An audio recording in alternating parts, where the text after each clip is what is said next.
This is the UJS Ticking Alarm in Action series. And I guess we're going to kick off now with a brief introduction from me. So welcome to the second session already to the Ticking Alarm in Action EUJS webinar series. It's part of our EUJS Human Rights Week. And the purpose of that really is to highlight a lot of the different human rights issues facing Europe.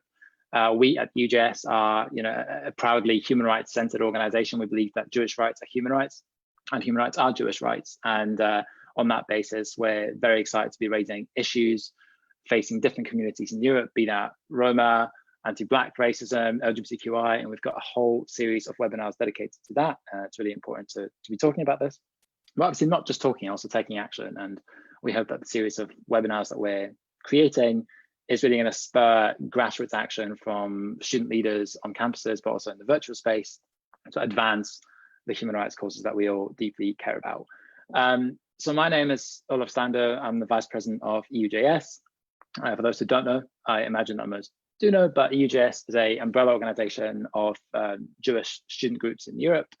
We represent about 160,000 students on campuses all across Europe. We're expanding as well to new countries. We have new member unions, for example, in Spain and in Bosnia, to say the least. And we're a democratic organization, so we pass all of our policies at the General Assembly. We're giving the voice to Jewish students all across Europe.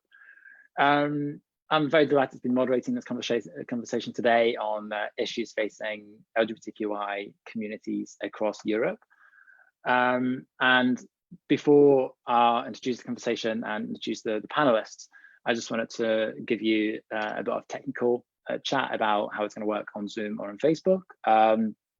Firstly, this is an interactive discussion. We've got an hour, so we do have a time limit, but if you're watching on Facebook, I'd really encourage you to post your questions, and you can do that either on the Q&A function on Zoom, or you can do that in the comment box on Facebook, and I'll keep an eye out. I'll try to read them out.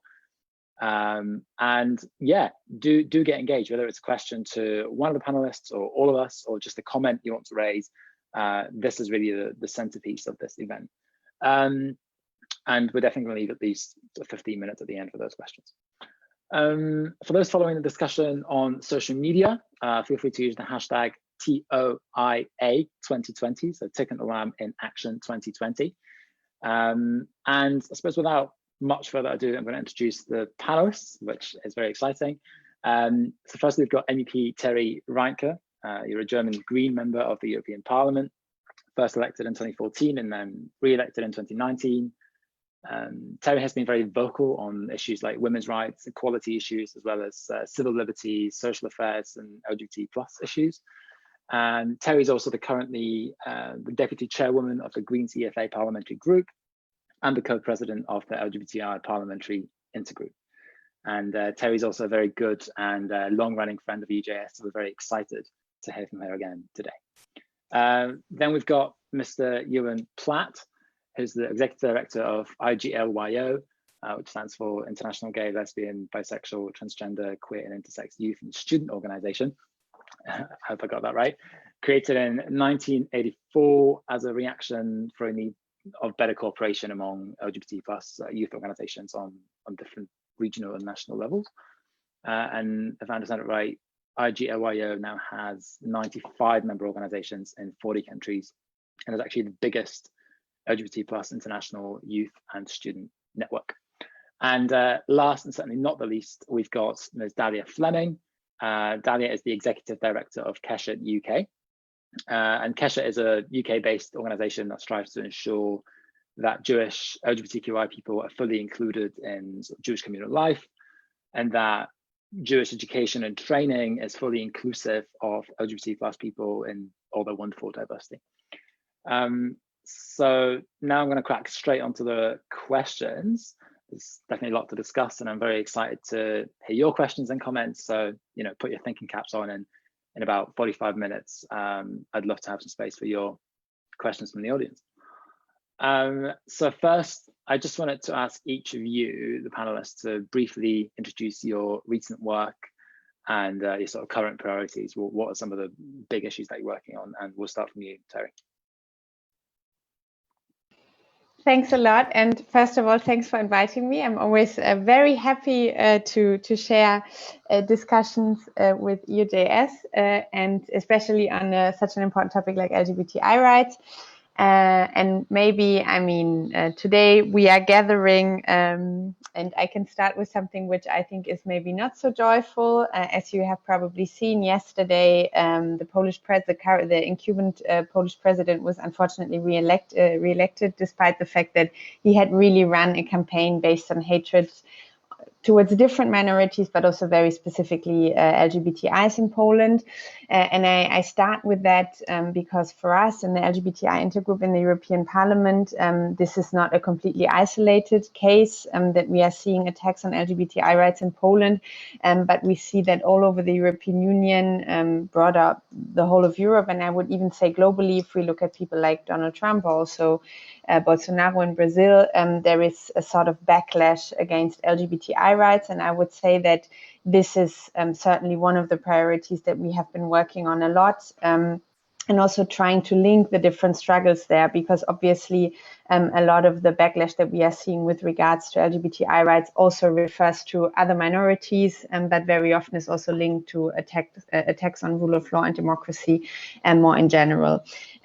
So I would say that this maybe is the more negative part of the work that we have been doing, but I would also like to highlight already in the introduction that we have seen a lot of really great progress, and that one of the things that we are going to focus on this year is we are expecting a new LGBTI strategy for the European Union, which is great news. We fought for getting something like this in the whole last legislature. And we hope that in this strategy, we will have legislative as well as non-legislative proposals on how we can better the lives of LGBTIs in the whole of Europe and obviously also beyond. Talking about freedom of movement of rainbow families, talking about the fight against hate speech, against hate crime. And yeah, so this is definitely something that is very much a focus of our work recently in the intergroup. Great. I mean, that's really interesting, and I'm sure we're going to raise more issues about the European Parliament's work and Poland actually later on. That's the main body of the discussion given the current events, but I'm just going to give Euan some space to introduce yourself and to talk about your work and your motivation. Okay, well, also thanks for inviting us along to the webinar. We're really happy to see discussions like this happening. So as you said, IGLYO, our membership has just increased, so we can now say we have over 100 members, and we are, thank you, we're working across Europe with young people to promote LGBTQI rights. And some of our main aims are really to build young activists, so providing training, capacity building and leadership opportunities for young people, and also to advocate for rights generally. And this, we'd always try and do this by providing young people themselves with opportunities to meet with and talk with decision makers. In terms of priorities, I think the main one for IGLYO remains inclusive education. And to give you a very quick background to that, there was a UNESCO report in 2017 which estimates that 246 million children and young people experience school violence and bullying in some form every year. So we know this is a massive worldwide problem. And although this bullying is motivated by many different factors, research shows that learners who are or perceived to be LGBTQI are between 3 and 5 times more likely than their peers to experience bullying. I think we've seen similar trends come up in the recent Fundamental Rights Agency's second EU-wide survey of LGBTI people, released in May this year. We saw that 50% of the 140,000 respondents were young people, so aged 15 to 24, and they consistently reported higher levels of harassment and discrimination than any other age group. And more worryingly, over 50% of these young people said that the harassment they experienced involved perpetrators from school or college. So we're seeing that, you know, like violence and bullying towards LGBTQI young people within schools is still a massive issue, and one that no country in Europe has yet solved. So in terms of IGLYO's work, in 2016, we launched the LGBTQI Inclusive Education Project. And the first phase of that was to gather national data on laws, policies and practices, really to provide a kind of comprehensive account of LGBTQI inclusion within schools.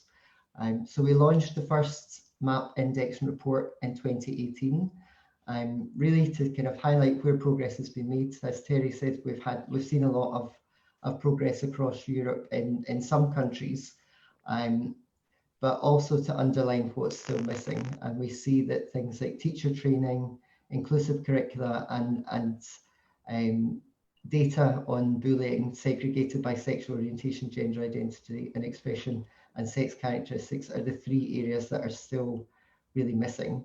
But what we really want to do with this research is provide clear guidance and concrete examples for member states on how they can make improvements. That's a kind of the main focus of our work. I think another area is legal gender recognition for young people. This is a very hot topic in a lot of countries at the moment. Again, we're seeing progress in, Norway, Malta and Belgium have all managed to introduce some form of self-determined legal gender recognition for young people, but it's still there's still huge gaps in the rest of Europe, and we need to really look at what impact this has on trans, non-binary and intersex young people's lives when they can't have access to be recognised in the gender that they are. And so this is again another big focus for IGLYO's work. That's definitely a big topic as well, and I've often been seeing in Scotland. I work for the SNP, so for the Party of Government in Scotland, and we've been having a big debate, which really shouldn't have been a debate ever to start with, about GRA, Gender Recognition Act, gender recognition reform, and the very idea of trans people in politics and the spaces to which trans people are entitled or not entitled, and that's really been an issue that's been kind of crowding over Scottish politics for about 2 years, and it's been too slow in the resolution. So I'm sure that we can talk about sort of trans issues separately later on, because that's particularly pertinent in many spaces. And often we see the T element of LGBT being cut out by others in a quite sinister fashion. But I'm gonna introduce I'm gonna let Dalia introduce herself and sort of tie on talking to what Euan's been talking about education. Obviously, Dalia, you work in education, so I'm sure that you've got some interesting things to add on that front. Yeah, the first thing I want to do is one of my neighbours has started mowing their lawn, so I apologise. Later there will probably be an ice cream van, so it is the joy of working from home. Oh, there's so many ice cream vans here, yeah, I'm in the ice cream van hotspot. So yeah, no. let's see who comes first. We'll see. It's definitely So at KeshetUK, we work within the UK. We have worked actually in other parts of Europe, and last year we actually did kind of a speaking tour of elements of the Orthodox community in the United States as well. But our work is in the UK, and we work with Jewish schools and youth organizations and synagogues and communal organizations. So anything from like the leadership organizations in the UK, like the Board of Deputies and the JLC, to the care homes, to the security organizations, to the work provision organizations. And we work with them understanding that everyone has a different starting point. And our goal is to ensure that no one is ever forced to choose between their Jewish and LGBT plus identity. And I use the word forced there because it's not really much of a choice. But obviously, we are in a community and we're in a wider society in which people exist in spaces very differently, unable to be their full self in every space for fear of rejection or oppression, persecution.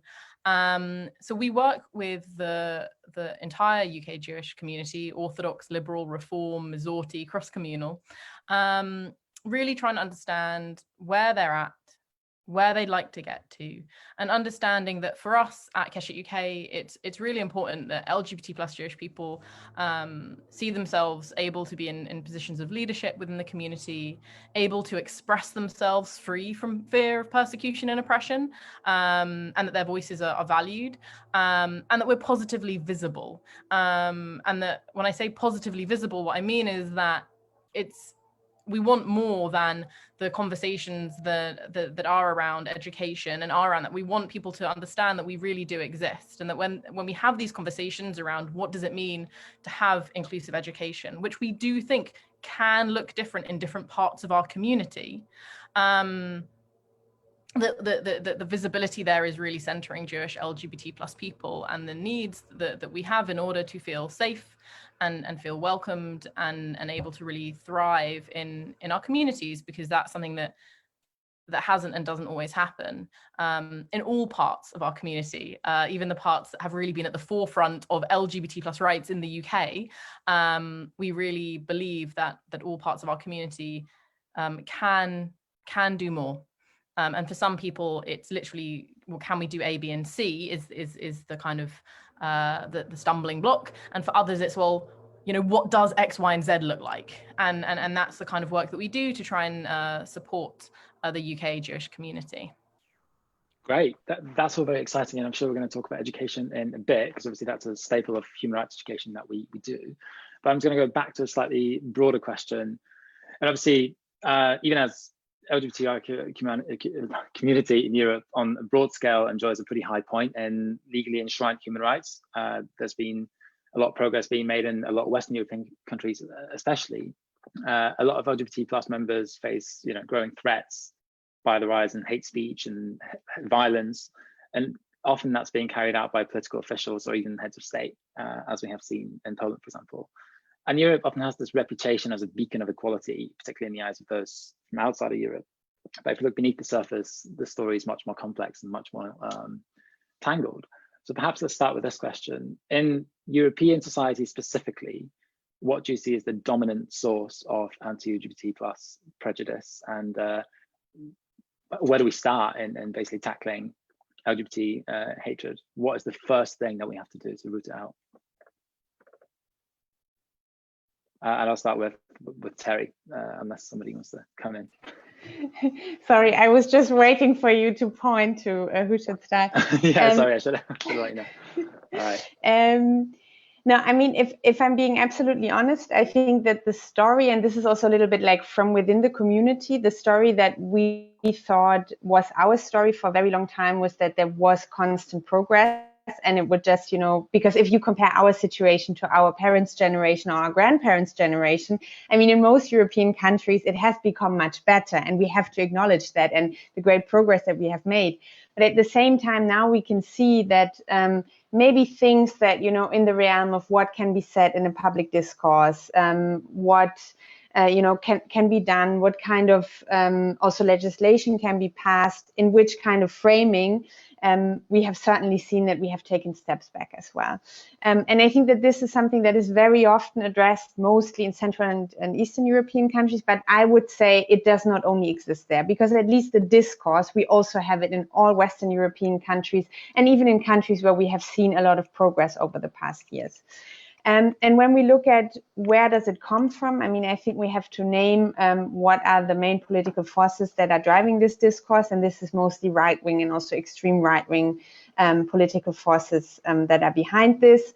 And I would say this is also not a big surprise, because from a strategical point of view, for many of the forces that are gathering in this anti-LGBTI, anti-gender, maybe a little bit broader sentiment that is also very often a very anti-feminist sentiment, there is a sort of like platform that can bring them together, whereas in other questions, maybe it's more difficult for them to find common ground nowadays. So I think it's also a very strategic place to be, and to be anti-LGBTI. If you look at things like, for example, the World Congress of Families, which is very much fueled by Christian fundamentalist organizations. And you can see that right-wing extremist forces come there, but also traditional center-left conservative forces that are joining together. And I think this is also what makes it so dangerous, and why we have also seen that these in practice, not only in theory, not only in discourse, but in actual practice, backsteps have happened over the past years. And I have mentioned the Christian fundamentalist organizations, and yes, also because we are obviously discussing about this in the context of what religious communities can do. I would also like to point out that very often religious communities do not play a positive role. Like when we, for example, look at the situation in Poland, not all of it, but large large parts of the Catholic Church in Poland has basically been behind a lot of anti-LGBTI sentiment, behind anti-LGBTI hate speech. And I think that we have to address that. And I think that religious communities can play a super positive role. But what we have seen, especially, the backlash when it comes to LGBTI rights in the past years, a lot of religious communities have not played a good role and have very often actually been part of the problem. So I think this would be, for me, maybe something where I think we have to start a conversation and address these issues in a constructive way. Indeed, so obviously extreme right religious organization, that's all part of the big picture that we're facing. What do you think about Euan, Dalia, Jeff? Anything to say, to add to that? Yeah, I mean, I think, like, for us, the most worrying trend is obviously when it comes to politics, we're seeing obviously the populism, rise of the far right, and more and more blatantly, we're seeing LGBTQI people being used as scapegoats to divide people and distract from some of the real kind of societal and political issues. I think we've seen tactics around the fear-mongering around kind of erosion of tradition, culture, national values, family values, but also the kind of more worrying arguments around like safety of children, safety of women and girls that are being used to create moral panics, and really are very effective methods for recruiting more people to the cause. Just in the last 2 months, we've seen the Hungarian Parliament has adopted a bill to restrict trans and intersex people's rights, and they've practically made legal gender recognition impossible. Last month, we saw the Romanian Senate approve a bill that forbids any discussion on gender identity theory or opinion. And obviously, I think we're going to talk about it in more detail, but in Poland, we now have over 100 municipalities that have declared themselves as LGBTI free zones. So we're not just seeing a kind of a rise of this discourse, we're actually seeing like rights being attacked and restricted for LGBTQI people. And again, as Terry said, it's very important to not just see this as a Central and Eastern European problem. And we've heard recent reports that the UK government is planning on scrapping its reforms to legal gender recognition, and even more worryingly is looking into limiting trans people's access to single-sex spaces. So it's the discussions are happening across Europe, but we're now starting to see actual attacks on LGBTQI people's rights and legislation being put in place to limit our rights, which I think, as we heard before, we kind of grew up in a time of there being kind of slow but constant progress. For us in the last few years, we're now seeing actual attacks and regression of rights. And obviously progress, is not inevitable. We have to fight for it, and it's a product of our struggles. And there's often this narrative that, things are getting up there and it's fine because it's going to be fine in the end. Well, actually, if we drop our guard and we become complacent, and if we don't stand up for human rights wherever we have to, it may actually go backwards. And we have seen examples of that in Poland and Hungary and elsewhere. Dalia, do you have anything to add to the comments about the dominant source of anti-LGBT sentiments? I think just to speak on it on a much more like narrow lens, which I think my lens will often be throughout this, I feel, that's to add a different one.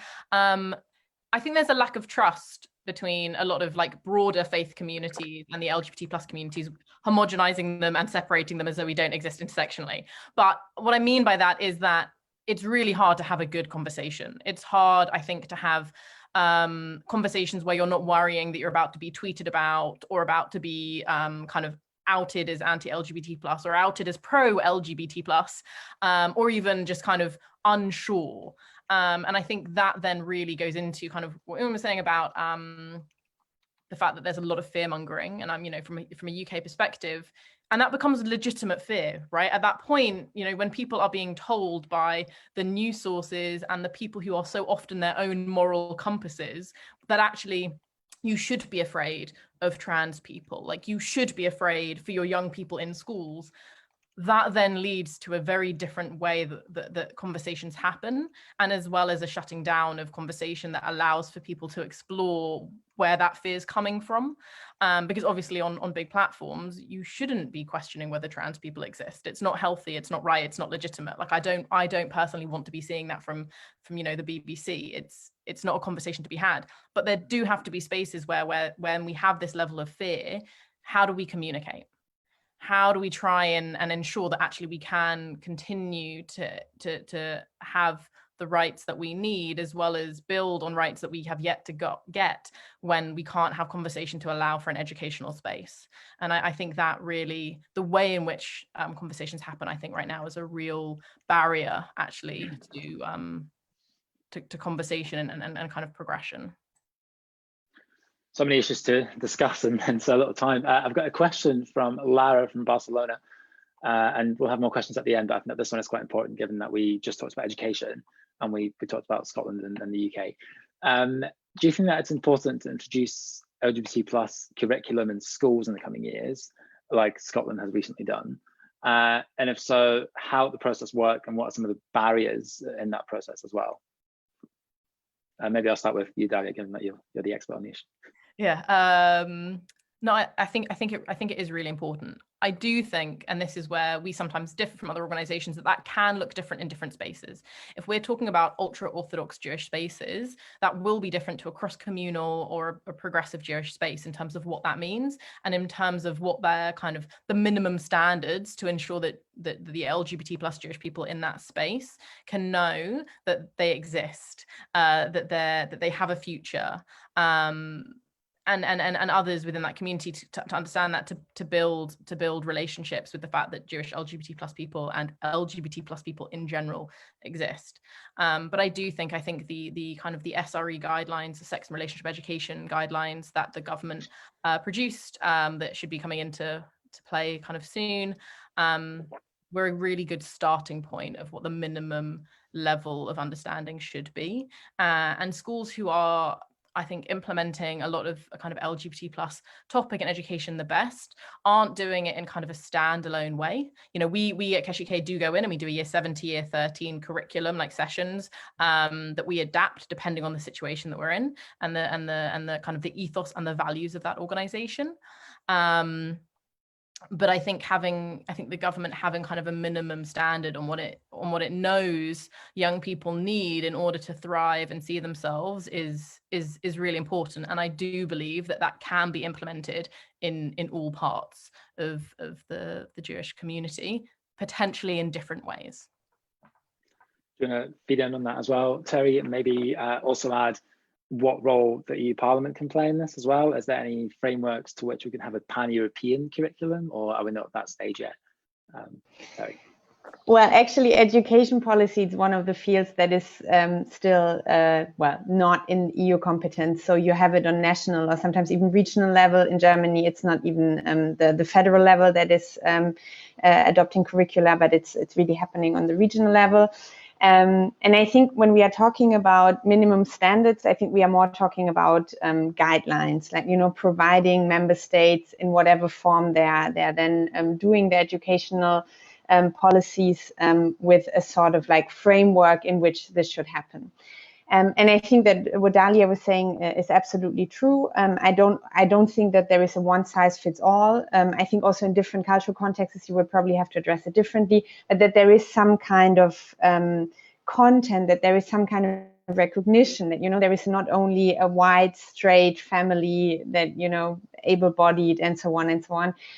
That is something that in terms of like showing the diversity of our societies and also, like creating an openness towards that this diversity is something that is okay and that can exist in open and liberal societies. I think that this is really important. But, and here's my second point, as soon as we start talking about this topic, I think, and I mean, I talk from a political position, obviously, but if we have debates about it, for example, in the plenary of the European Parliament, it immediately becomes a screaming match. it's really, really hard, especially when we talk about children and young people, to even address LGBTI issues. And Euan was referring to the LGBTI free zones in Poland. There is another recent example where a bill was introduced to the Polish parliament that was called the Stop Pedophilia Bill, and that would have basically been a ban on a comprehensive sexuality and relationship education in Poland, and criminalizing everybody who would have given information about sexual education in whatever form to minors. And I think that this is one of the examples where actually the form of discourse we are having, we cannot even have a rational discussion about what are the arguments for introducing educational frameworks or educational guidelines in this field anymore, but it's immediately completely ideologized, and it gets really, really hard to talk about what is actually good in terms of what is good for our society, but most of all, what is good for children and young people. And I think we have to try to get back from this, completely ideologized debate to what is a rational conversation, what is a rational democratic argument that we can have about this. And I think this is just one example, but in a lot of fields, we are at that stage, and it's something that is worrying me a lot for any kind of progress to be seen in the future, not only with regards to education, but with regards to a lot of other topics as well. So Euan, what are your thoughts on LGBT plus curricula, and how do we actually detoxify that conversation and create that element of rational discussion that's been so difficult to achieve?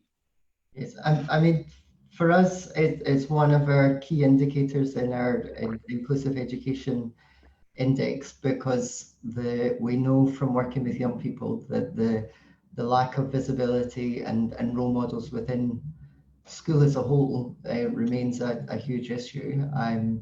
So again, we very much advocate for LGBTQI people to be embedded throughout the curriculum, that it's not, as Dalia was saying, that we just have a one session where we cover LGBT issues, that we try and find ways of really like having diversity of identities and people throughout the whole school.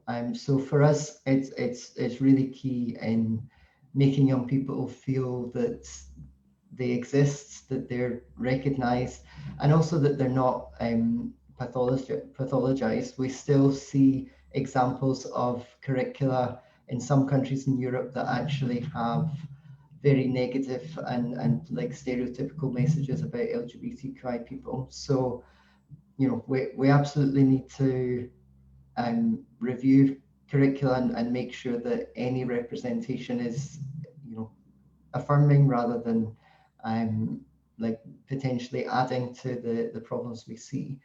And I think in terms of, I think it will always be a contentious issue in a lot of areas, and we do need to do that carefully. And from our experience, we know that you need to take a whole school approach, where you're working with parents, the professionals within the school community, and do this work gradually. If we introduce things without consulting with all the people involved in the process, then this is where we start to see these backlashes. So there needs to be a kind of slow and gradual education process with the whole school community. And I think that's the kind of safest and most effective way to implement change. Thanks very much, Lara, for that question. And there's so much to talk about when it comes to education. So if you have any more specific questions or comments that you want to add, I'll obviously let you add them, but I'm keen to move the conversation on to Poland, given the result of yesterday's presidential election. Don't know if some of you might know, I was born in Poland. I'm also a Polish citizen. I voted in the elections yesterday. I've actually stayed up until 3 AM and watched it with great disappointment. And I suppose the conversation really stems from what Terry has been talking about at the start. It's been this rise of populism that systematically others LGBT plus people as the enemy of the state or the enemy of families. And it's a very sort of cunning strategy of creating this line of division. And it is mainly extreme right forces in conjunction often with religious fundamentalism that push these rhetorics. And one phenomenon in Poland that has recently pushed to the extreme is a new political party, or newish political party called Confederation. They are now the 4th biggest political force in Poland. They're polling at around 8%. And they are the party that have actually been funding the stickers that say anti-LGBT zones that have been distributed all across Eastern Poland. Their leader, 𝑗esztof, who had a pretty successful run at the presidency, openly calls LGBT people cults and has alluded to extermination camps. So it's absolutely grim stuff that I don't really want to talk about more because it's highly sensitive. But we have seen this process of erosion of Polishness, and that's been blamed on LGBTQI people. And when you pit Poland as a national story against the other, that is LGBT people, you inherently create that division that's very difficult to get out of. So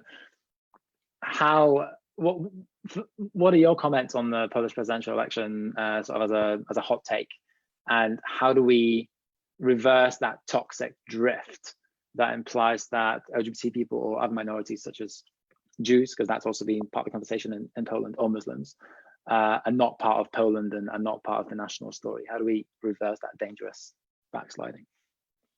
Maybe I'll start with Terry. Thank you. And yes, I was also up until very late yesterday, and also maybe I've had some vodka to deal with the then eventual outcome, because I must say, like, up until the moment when we had this second Ipsos poll, I was actually really optimistic in a way, because it was so tight in the beginning, and then you still had all the expert polls that hadn't even been taken into consideration in the exit polls. But yeah, now in the end, we have the situation where Duda is re-elected on a very explicit, also anti-LGBTI platform, and we have to deal with that. And yes, you're absolutely right. There is like I think there was a very sort of strategic and deliberate point where he said, if we talk about political issues like the economy that will go down with the corona crisis, so on and so on, we are probably going to lose. So I'm going to use LGBTIs, but also other minorities as scapegoats in order to like give a push to my campaign, and especially mobilize far-right voters. And actually at the rallies, you've always seen, every time Duda comes up to speak at a rally, supporters always chant, "This is Poland, this is Poland." And they effectively hijack the flag and the idea of Polishness to say, look, we are the white Christian majority. And that's a very dangerous step. So continue there, Terry. I just wanted to add that element. No, and I mean, I think we have to see that this was a deliberate decision. It was not just something, you know, that other people brought about, but it was something that he chose, because I think he also played in the Polish debate for a period of time. He played a different role, and he was seen maybe a little bit more as a moderate force, and this has completely disappeared right now. So what you can see is that the political space is really becoming more and more polarized. And this was my hope, because obviously Trzaskowski was trying to, at least from what I could see, to be a more unifying actor and to bring together different conversations, also to see the needs of people in Eastern Poland that, you know, in the when the PO, so well, it's also a conservative party, but center-right liberal party, center-right more liberal party was ruling, that felt maybe a little bit left out or abandoned, to bring that back. And this is why I think also in terms of like what is now going to happen with the polarization of the discourse, it is so bad news that that Duda was re-elected. But, and I want to explicitly say that if you look, for example, at the age cohorts, it's very clear that there is a young Poland, that to an overwhelming majority, 2/3 of young Poles voted for Trzaskowski, because they don't see themselves in this narrative that, you know, you can only be Polish if you're white, Christian, conservative, and so on and so on. They want to change that. And if you look at bigger cities, there is a very, very vivid urban, you know, like in all different parts, in, you know, business scene, there are a lot of artists, there is a lot of things happening in the academia. So it's not that there is no hope. And I think that that's very important, that yes, today, and I will admit, I'm also very frustrated that this happened. But I think when we see the mass mobilization, for example, against restricting women's rights in the past years, against restricting LGBTI rights in the past years, there is so much hope, there is so much there. And in the long run, I'm very, very certain that we are going to win this battle. But obviously, in the time being, it would be cynical not to see the very negative consequences that now the re-election of Duda is going to have for parts of the Polish society, and we have to address that. And this is also why I think the European Union has to play a stronger role in terms of, we have the Article 7 procedure that is ongoing to continue this conversation, to link fundamental rights to questions of rule of law, because this is not only about the independence of the judiciary. This is about EU citizens that are being taken away their fundamental rights. And I think that the European Commission can do more, for example, with infringement procedures on the basis of existing anti-discrimination legislation. And it's not that, this is only going to end up in, more blocking, but we need to find a new dynamic that then can bring about actual change on the ground. And there's definitely a tale of two Polands, as you say there, Terry, because I'm originally from big city in Poland, Wrocław, which is one of the most liberal 𝑯𝒕chowski backing cities near Germany. And there's a massive LGBT parade in there, and there's lots of sort of very vibrant communities that, you wouldn't really imagine that you're living in Duda's Poland, but then LGBT people in rural communities, such as in the southeast, which voted, 75% for Duda and have been declared these anti-LGBT zones. That's where life is very difficult, because that's where a lot of people don't even realize that there is an LGBT community. More and more, and that's across Europe, LGBT communities are often associated with big cities, with metropolitan kind of, often smeared as metropolitan elites. And that's another sort of big problem of fighting that division and giving the space to everybody. Euan and Dalia, Terry was talking there about Article 7 and about measures that EU is taking to actually sanction Poland for its infringements of human rights. Do you have any thoughts on that? Do you think that the EU should speed up the process? Is there anything that they should be doing that they're not doing, or are there better ways of perhaps reprimanding Poland? Do you want to, Euan? Yeah, I think it's very difficult. Absolutely, I think there needs to be more decisive action from the EU when we're seeing these kind of human rights violations. But I also understand it's a very delicate and complicated process to do that. I think it's great to see. I think there's been a lot clearer kind of leadership from the European Commission in the last couple of years in terms of LGBTI rights. I think they're starting to find more of a voice. But yeah, I think, we're in a new phase where we're seeing rights being eroded and taken away, and there needs to be some kind of concrete consequences for such actions. I think at the moment in Poland we're really seeing the kind of dehumanization of LGBTQI people. This constant use of ideology, lifestyle, rather than talking about individuals and people's lives is a really worrying trend. I think one of the other interesting tactics that we're seeing is the kind of hijacking of human rights language by the far right as well. So we have, as well as the LGBTI free zones, we now have the local government charter on the right of the family. So again, using this kind of human rights language to win more people over to these kind of discriminatory ways of thinking. And I think that's something that we need to, especially in civil society, keep a very close eye on and raise awareness that this type of language that is being used to legitimize hate and discrimination. Absolutely. And what is really concerning to me particularly is that it's been a tale of two campaigns where 𝒉𝒕chowski has run on this supposedly LGBT platform, and he's been smeared as such by his opponents for introducing an LGBT pledge card that literally simply said LGBT rights are human rights, something that should not be controversial to anyone.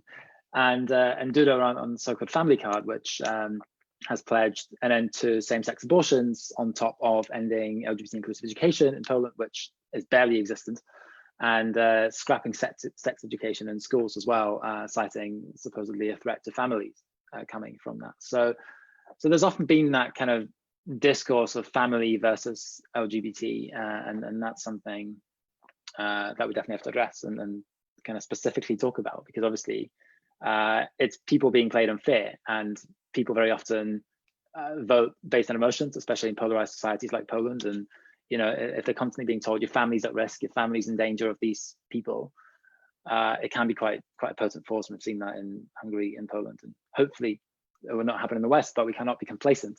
And bringing the conversation to the West, let's talk about the UK specifically. Obviously, Dalia, you operate based in the UK, and I was just wondering if you identified any ways of encouraging young Jewish LGBT plus people in the UK to engage in the discourse for a more inclusive society, and to specifically talk about inclusive family and debunk some of these kind of discourses.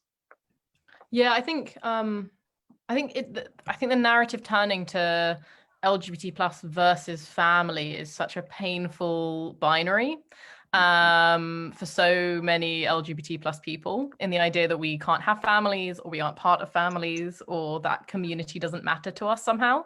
But it's a very smart tactic. It's a very smart tactic because it goes once again back to that thing. If you've always tried to be an ally to women, and you're hearing that people can be a danger to women, and what they're talking about are cis women, ignoring the experience of trans women.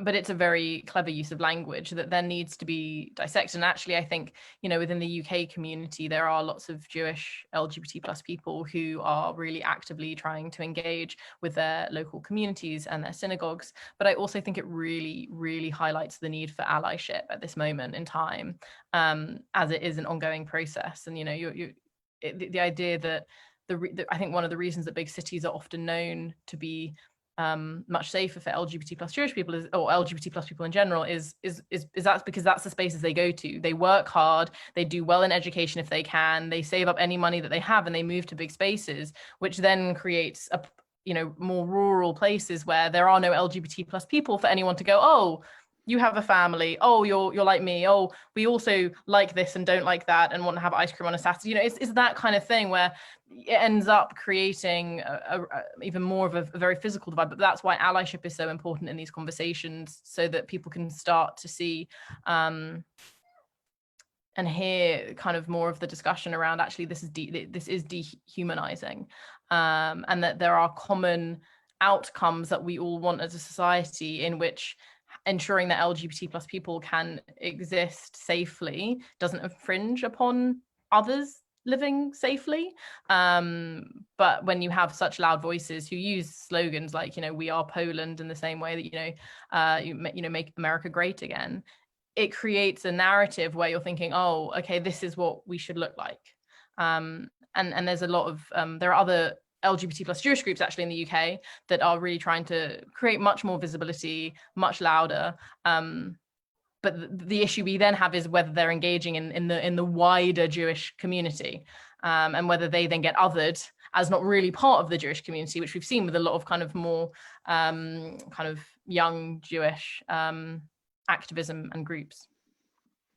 So these two questions were from Leo. There's a follow-up from Leo from Berlin. Thanks very much for that question. How is such an outreach and this strive for allyship done on a European level, and how can organizations like Keshet and IGLYO be partners in that fight to take it to a high level? I guess that's what Leo's asking. I think for me it's about I will go on about this, because I honestly think one of the reasons that we've had success, and by success what I mean is engagement. I'm not talking about with parts of the Jewish community in the UK that have not really previously engaged fully or at all when it comes to what does it mean to be inclusive of LGBT plus people in our families, is because of the time we've taken to have individual coffees and one-to-one chats, and chats that are completely confidential and no one would know would happen, and I'm never going to tell you who they are, and they can be honest and truthful in front of me and go, thank you, and then walk away, and they can filter it. And I really feel like actually we already have some allies who don't need those conversations, and those people just need to be reminded and encouraged to have the conversations and to not assume. When we have these kinds of conversations and we say things like the right wing and extreme right wing, the problem we also have is that it's like the people who don't think of themselves as political. So when you're talking about people who don't see themselves as political, how do you engage those people who would just turn off the moment you say right wing or left wing? Or It's not me. So yeah, exactly. Not me. It's not me. It's them over there, you know. And how do we have those conversations and remind people to not assume that because you're LGBT plus or your child is LGBT plus, that family, you know, is fully embracing of who you are, or who your family are, or who your friends are, and having those conversations. And then for those who are afraid to say anything, if you know them, if they trust you, if you have a personal relationship with them, ask them out for a coffee, you know, say, or a tea. I don't drink tea or coffee, but, you know, ask them for a drink and say, you know, where do you think the community's at when it comes to LGBT plus inclusion? Like, where do you think people are? You know, and allow for that conversation to happen, because so often there is silence, actually. And yes, the voting can feel very loud and very painful and very real, but in day-to-day life, I think there's actually a lot of silence, and I think that's something that we really need to break through. Absolutely. And you can obviously have coffees in a virtual space as well. I've been going to like virtual coffee breaks all the time. So and there's a follow-up question from Leo again. What would be, based on your experience, a good way to begin a discussion on anti-Semitism and racism in general within LGBT plus communities and organizations? Because there is racism within our organizations as well. To some extent, we often obviously don't talk about that because we're part of a different struggle as well. But, you know, to really build a human rights-based society that is equal and respectful to all, we have to eradicate all traces of racism within our organizations, and we can't be complacent about that. So if such incidences do occur, how do we deal with it effectively and flag it so it doesn't spiral? Maybe Euan can start with that. Yeah, I mean, I think this is a very kind of long journey that lots of us as kind of European networks are going through at the moment, of taking a bit of a kind of critical look at ourselves and saying, where can we be more inclusive? Do we have the knowledge and confidence to call out things when we see kind of incidents of hate and so yeah, I think as Dalia just said there, it's about ensuring that we keep having these conversations with each other, and that we keep building those relationships between different communities and different organizations. And over time, I think we put ourselves in a much stronger place, where we feel able to identify when issues are happening, but also know what to do about them. And it is like, I mean, for IGLYO at the moment, this year we've just set up a kind of anti-racist task force, because we've realized that, yes, I mean, you know, there's still a lot of racism within the LGBTQI community, and maybe we're not really addressing that as effectively as we should be. So I think, yeah, keeping dialogues open between different organizations and communities, looking at like clear actions for or ways to take that work forward, and then hold the organisation to account, like say, what progress have we made now on this issue? Are we still just talking about it, or can we say, no, we've actually started to address this, and we feel more confident to address issues in the future?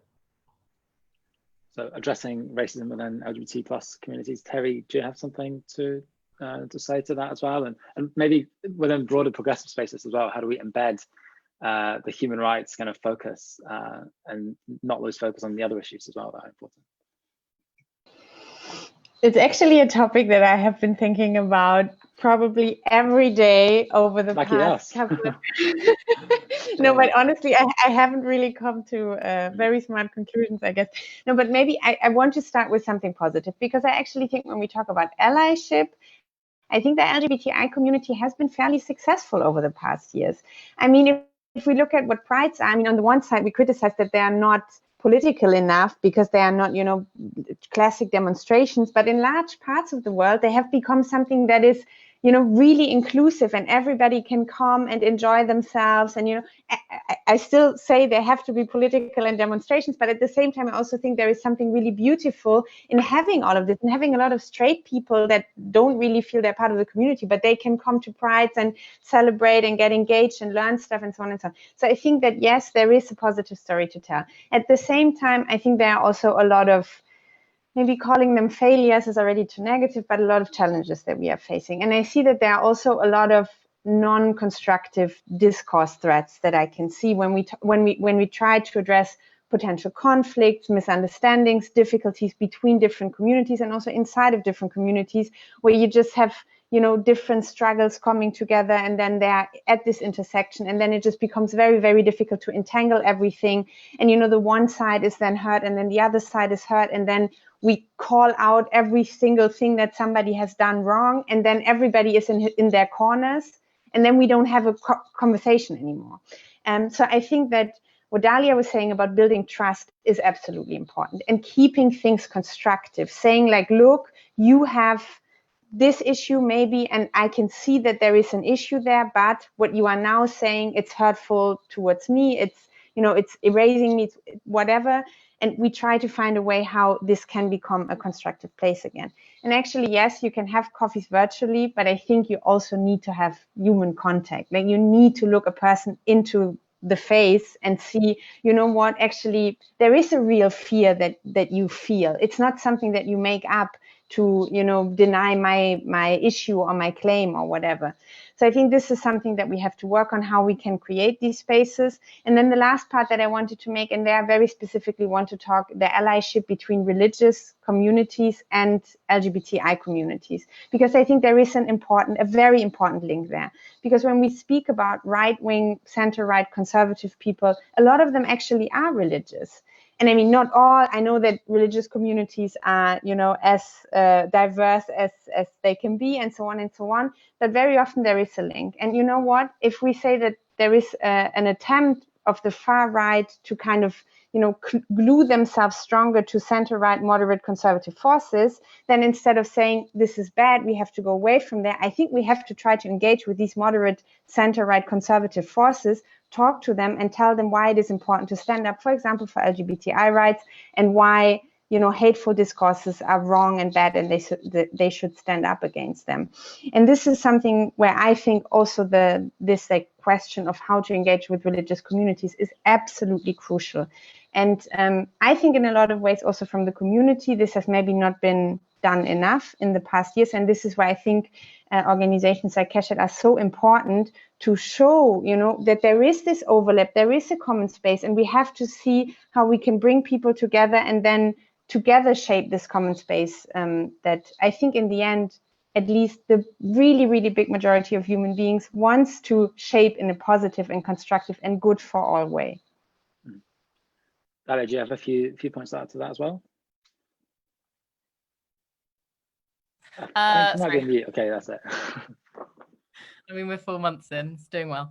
I'm not sure. I think that covered a lot of it. So yeah, I agree. Engagement, discussion, not just getting stuck in our own bubbles, but actually reaching out. I think taking the time to have the real conversation. That's really important. Being patient, because actually it can take years. And I think the problem we have is that whilst having these very genuine conversations, pain is also being caused and harm is happening. And I think holding those two tensions and then working out what things need to happen to reduce that harm and to then also continue constructive conversation. So it's not just speaking, it's also creating an action and a positive movement. But I think it's challenging to create that kind of cultural conversation and have patience when you know harm is happening now. But it's important, I think. And I suppose that's what human rights is all about. It's about patience and struggle, and nothing really just comes naturally. It's about us being at the forefront of it, accepting certain defeats that might lead to bigger victories, and really aligning and building those coalitions in the belief that we can build a better society. And I'm sure that EJS is going to continue that work for a very long time, and certainly for as long as I'm vice president. I'm very passionate about that, and much beyond that. Last question, because we're running out of time. I'm aware that Terry has to go in a few minutes. obviously we've got young student leaders, young professionals from different religious denominations watching this, and this whole Human Rights Week in general. In speaking to the audience of young, motivated, politically driven Jewish students and young professionals, how would you suggest or encourage different ways to get involved in the issue and the sort of first step to become a better ally for LGBT communities, or do something on the campus, or how can we be effective? How can we be those effective voices and allies that we need to be? Maybe I'll start with Dalia on this one. I think number one, connect with your local Jewish LGBT+ or more general LGBT+ organizations and see what support you can offer them. There is the room for multiple voices to be doing multiple actions. You know, KeshetUK is an organization that really has those conversations and works slow and steady and tries to ensure that people feel like they have someone they can speak to. Other organizations, their vision is inclusion, and it is now, and it is immediate, and in a way that actually really helps, because there is a diversity of Judaism and Jewishness in the UK in which parts of the community are ready for all of those voices.